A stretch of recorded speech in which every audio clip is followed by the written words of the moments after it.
Nagtatakang iginala ni Debbie ang paningin sa paligid pagmulat ng kanyang mga mata. Hindi pamilyar ang silid na kinaroroonan niya ngayon. 4 na beses ang luwang nito sa dating silid na ino-occupy niya sa servants' quarters sa tahanan ng mga Malvarosa. Saan ako naroroon? Paano ako napupunta rito? Naguguluhang tanong niya bago dahan-dahang tumayo mula sa pagkakahiga sa malaking kama. Isang masamang panaginip lang ba ang nangyari? O hanggang ngayon ay nananaginip pa rin siya? Anong ginagawa niya sa napakagandang silid na ito? Pakaramdam niya ay isa siyang prinsesa na napapalibutan ng kulay rosas. Mula sa pintura ng kisame at sa mga dingding hanggang sa sapin ng kama. Maging ang mga punda ng unan ay pink din, bagaman napapalamitaan niyo ng larawan ng magagandang bulaklak. Nanlaki ang mga mata niya nang mapansin ang kanyang maleta sa tabi ng malaking kabinet na naroroon. Dali-dali niyang tinungo yon at ganoon na lamang ang kanyang pagtataka dahil wala na yung laman. Nasaan ang mga damit ko? Litong-litong tanong niya na bigla siyang napalingon sa kabinet na nasa kanyang harapan. Bagaman naroon ang pagdududa, ay gusto pa rin niya makatiyak, kaya dahan-dahan niyang binuksan ang sliding door ng kabinet. Naroon nga sa loob ang lahat ng kanyang gamit. Akma na sana niyang aabutin ng kanyang mga damit upang muli yung ilagay sa kanyang maleta nang biglang bumukas ang malaking pinto ng silid. Nalingonan niya ang lalaking pumasok doon.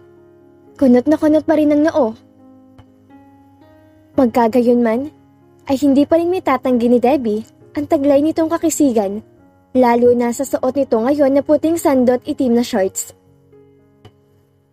Mabuti naman at gising ka na. Hindi ko sukat akalain gayong ka pala kahimbing matulog. Just imagine na ilipat na kita dito at lahat. Hindi ka man lamang nagising? Ani Stephen.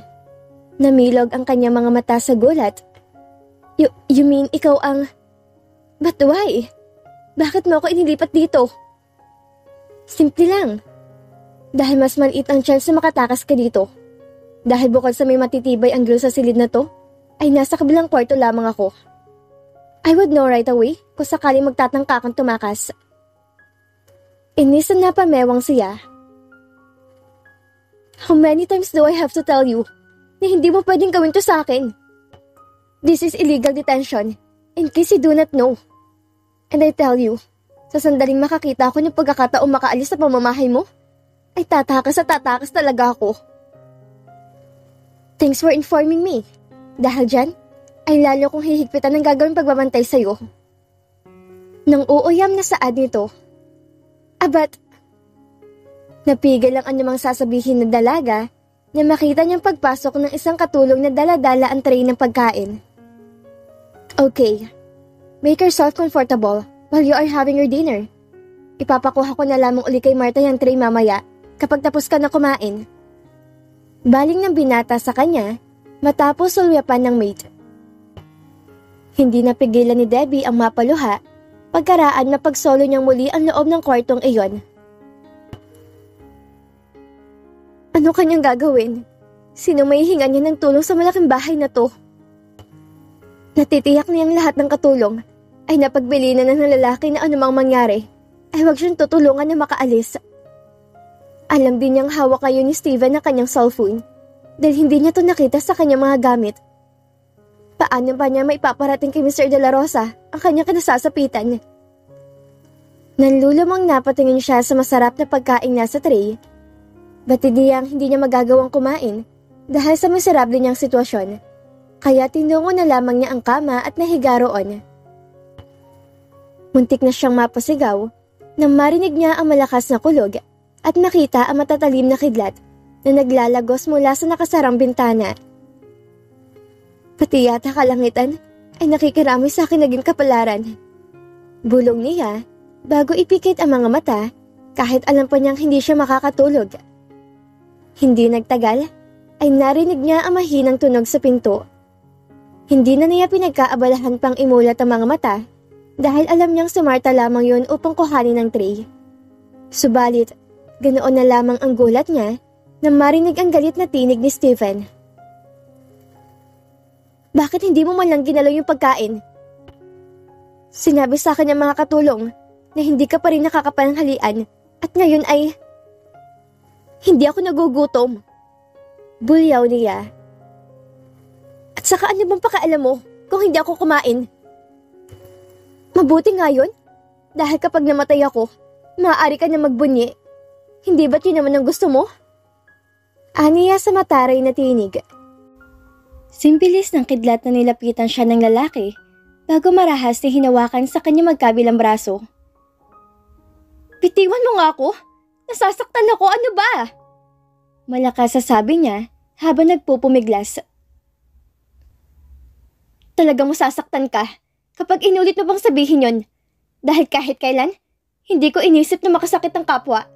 Kaya't wala kang karapatan na partangan ako ng kahit ano. Hindi ba't ikaw may masamang balak sa pamilya ko?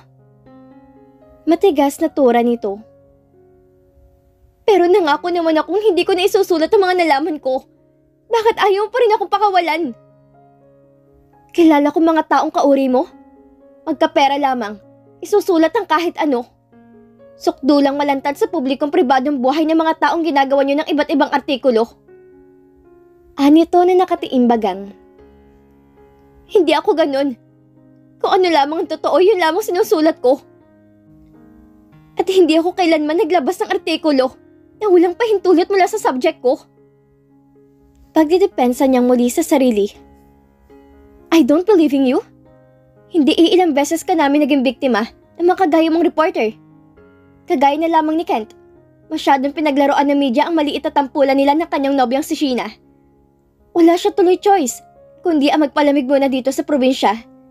Ngunit ang ginawa mo? Hanggang dito sinundan mo pa rin siya. To the extent na nagbalat kayo ka pa? Yan bang sinasabi mong wala ka masamang binabalak sa kanya? Panunumbat nito. Bakit hindi mo itanong kay Kent kung ginawan ko nga siya ng interview? Para sabihin ko sa'yo, kusang loob niyang isinawalat sa akin ng tungkol sa kontrobersya na pagitan nila ni Sheena. At wala kong isinulat alinman doon dahil pinagkatiwalaan niya ako. Sinungaling? Ang manin lang na kagaya mo ay hindi dapat pinaniniwalaan. Hindi ako katulad ni Kent na madaling magtiwala sa iba. At may palagay akong pagkatapos ng nangyaring pambibisto sa tunay mong katauhan, ay nahalinahan na ng puot ang magandang samahan yun ng kapatid ko. Sa pagkakataong iyon, ay natahimik si Debbie.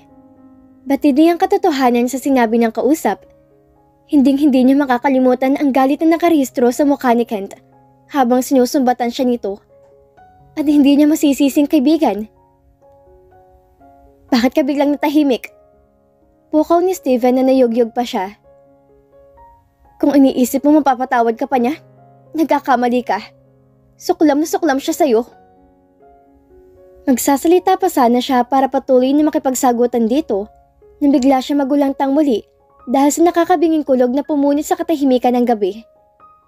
Malakas siyang napatili, dahilan upang matigilan ng lalaki. At sa puntong iyon, ay naramdaman niya na bahagyang lumawag ang pagkakahawak nito sa kanya. It's now or never. Naisip kaya niya na ginamit niyang buong lakas at tinulak ito. Dahil nagulat, ay nabitawan siya nito at iyon ang sinamantala niya. Mabilis niyang tinungo ang pinto at nagmamadaling lumabas ng silid. Narinig niya ang malakas sa pagtawag sa kanya ni Steven, kaya lalo niya pang binilisan ang pagtakbo.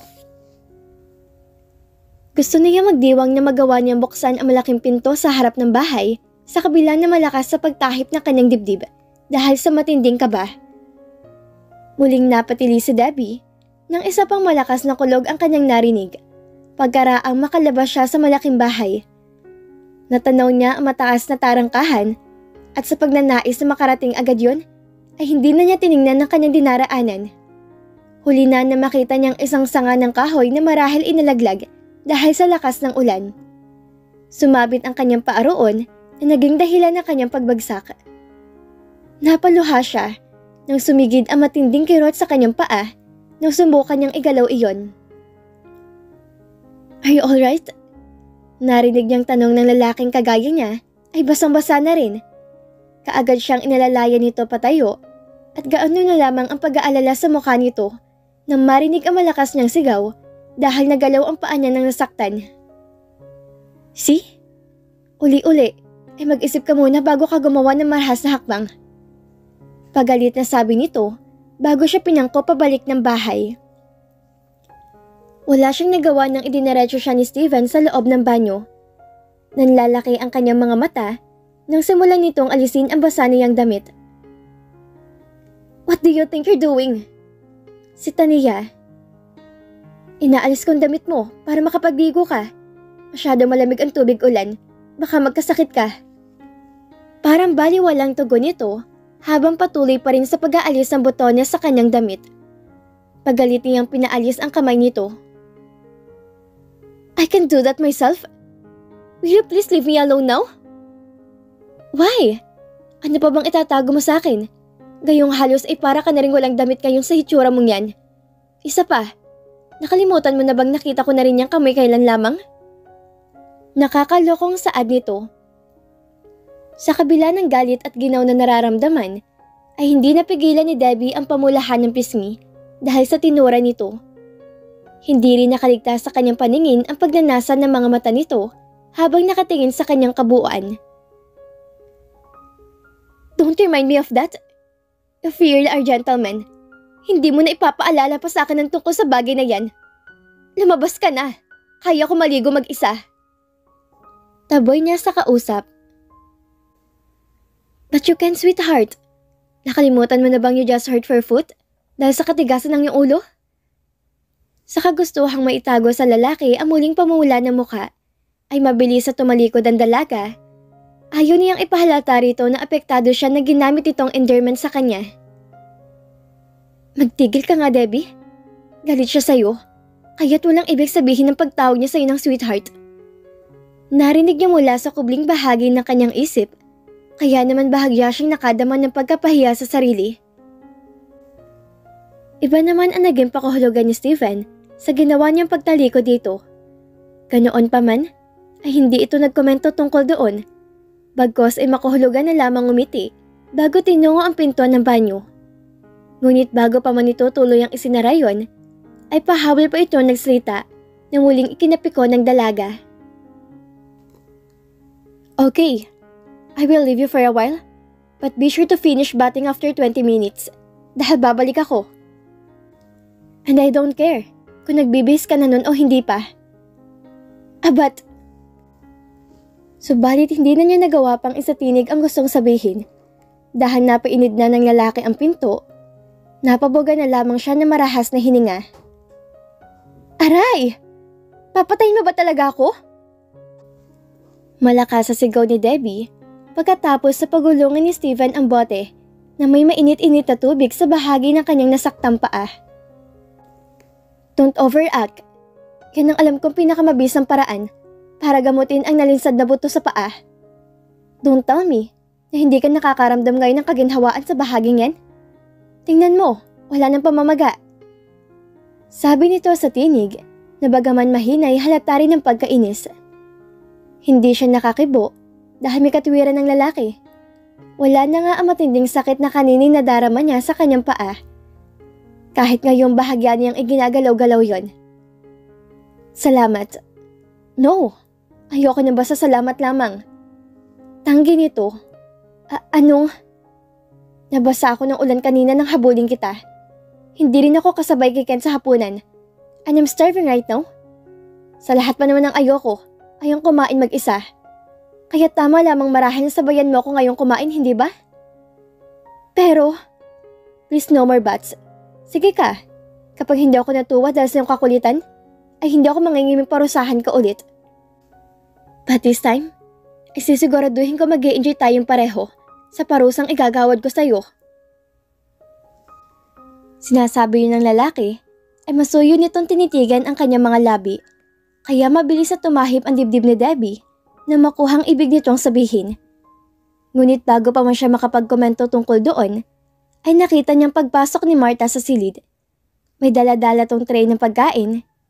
Hindi na tuloy siya nakapagbato ng naisabihin kay Stephen. Ilang saglit pa at magkaharap na sila ng binata sa lamesita kung saan ito inayos ang masaganang hapunan. Bagaman napipikon pa rin, ay nagsawalang kibo na lamang ang dalaga dahil alam niyang hindi rin siya mananalo kay Steven. Nagpatianod na lamang siya kahit noong nilagyan na nito ng pagkain ng kanyang pinggan.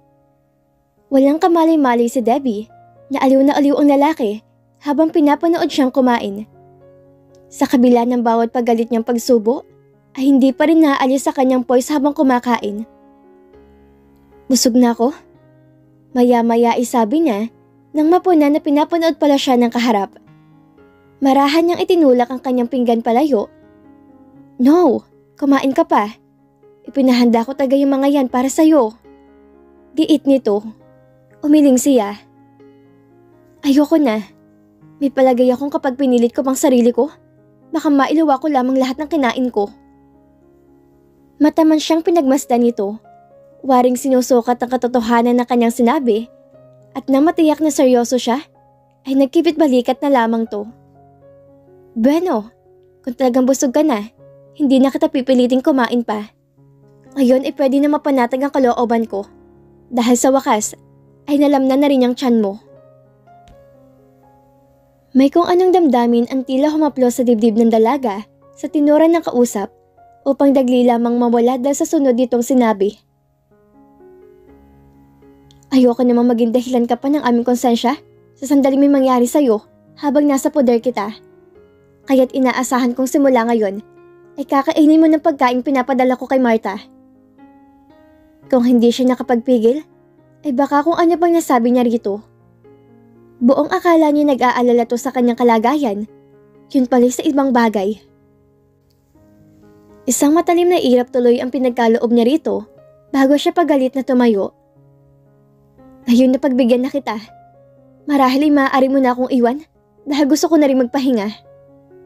Naniningkit ang mga matang sabi nito bago ibinuka ang bibig, ngunit hindi pa man ito nasisimulan ng gustong sabihin, ay napalingon to sa gawin ng pinto nang marinig ang mahihinang katok mula roon. Senyorito Steven, may tawag po kayo sa telepono. Ani Martha na napagbuksan ng lalaki. Bueno, naririto ka na rin lamang. Ay maaari mo nang ayusin ang lamisita dahil yun sa ating bisita ay gusto na niya magpahinga. Malamig na sabi ng amo na binigyan diin pang salitang bisita. At pagkaraan siya nitong bigyan ng huling suyap, ay tuloy-tuloy na tong humakbang palabas ng silid. Pabiling-biling sa higaan si Debbie, pakaramdam niya ay nakasalang siya sa ilalim na nag-aalab na apoy dahil init na init siya. Subalit hindi siya pinagpapawisan. At bakit ganon? Kahit ibinubukan niyang kanyang bibig, ay parang walang lumalabas na tinig. Gusto sana niyang sumigaw. Ngunit may hinang ungo lamang ang tanging lumalabas sa kanyang lalamunan. Hindi na lamang niya ipinilit ang sarili. Isa pa'y napapagod na siya at tila nanlalambot, kaya ipinikit na lamang niya ang kanyang mga mata. Hindi nagtagal at may mahihinang tinig siyang naulinigan. May naramdaman pa nga siyang tila siya kinurot sa itaas na bahagi ng kanyang braso. Gayunpaman, ay wala siyang lakas upang alamin kung ano nangyayari sa kanyang paligid. Isa pa'y parang may malakas na puwersang humihila sa kanyang kamalayan, kaya hindi nagtagal, ay tuloy na siyang kinain ng kadiliman. Manang Cora, bakit po kayo naririto? Nagtatakang tanong ni Debbie. Pagmulat ng kanyang mga mata, nabungaran kasi niya matandang babae na nakabantay sa kanya habang nakaupo sa silya na nasa tabi ng kamang hinihigaan niya.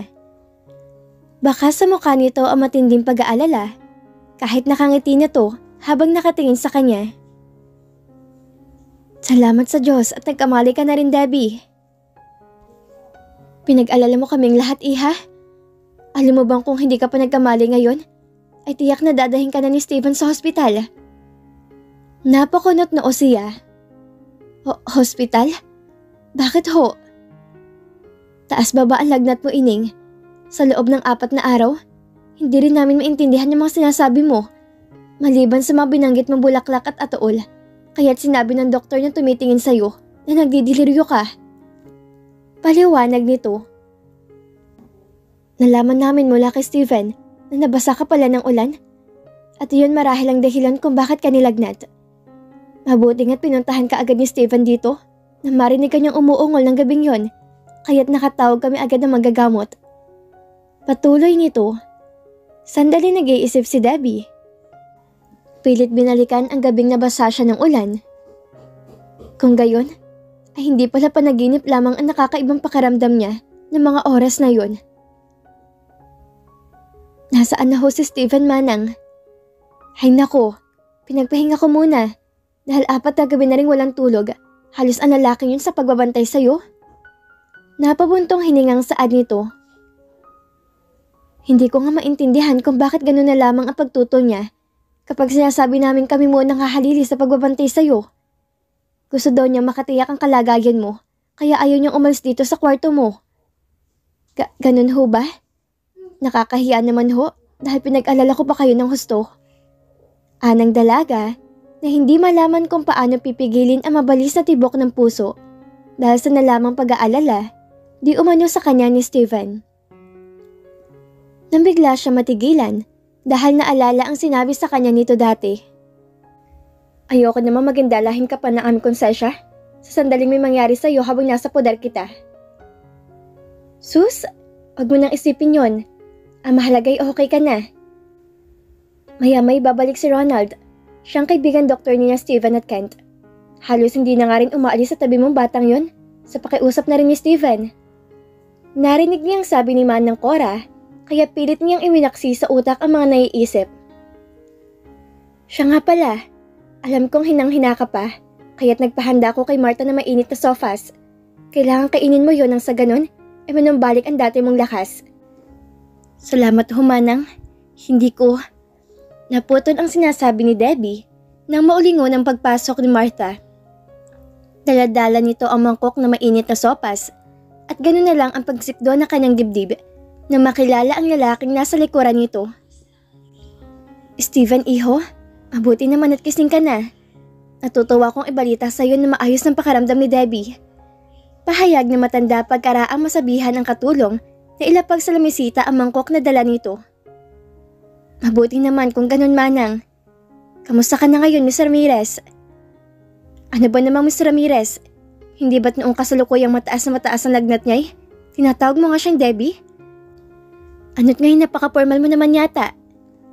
Di napigil ang komento ng mayordoma bago pa man makasagot si Debbie sa tanong sa kanya ng lalaki. Hindi ko kasi alam kung magugustuhan ng ating bisita kung tatawagin ko siya sa kanyang pangalan lamang. Noong may sakit siya, hindi naman siya makakapagreklamo, hindi ba? Katwiran ng binata. Okay lang sa akin. Pwede niyo akong tawagin Debbie. Sa ngayon mabuti na po yung pakiramdam ko. Although kumikurot pa ng bahagyang aking ulo. Sabi ng dalaga. Hindi na nakapagtataka yun, iha. Dahil 4 na araw ko ang nilalagnat. Pero wag ka muna magkikilos dahil baka mabinat ka. Hayaan mong subuan muna kita ng sopas na pihanda ko kay Martha. Naku, wag niyo na akong alalahanin pa, Manang. Kaya ko na pong subuan ng sarili ko. Don't argue anymore. Hindi ka pag-aanyong malakas. Kaya't wag ka na magprotesta pa. Kung hindi sa katigas ng ulo mo, hindi ka sana magkakasakit. Narinig ng dalaga na argumento ni Steven, kaya hindi niya napigilan ang pamumula ng pisngi dahil sa galit. Subalit nahiya naman siya sa matandang babae na magbigay ng anumang komento hinggil sa sinabi ng lalaki, kaya pinigilan na lamang niyang sarili.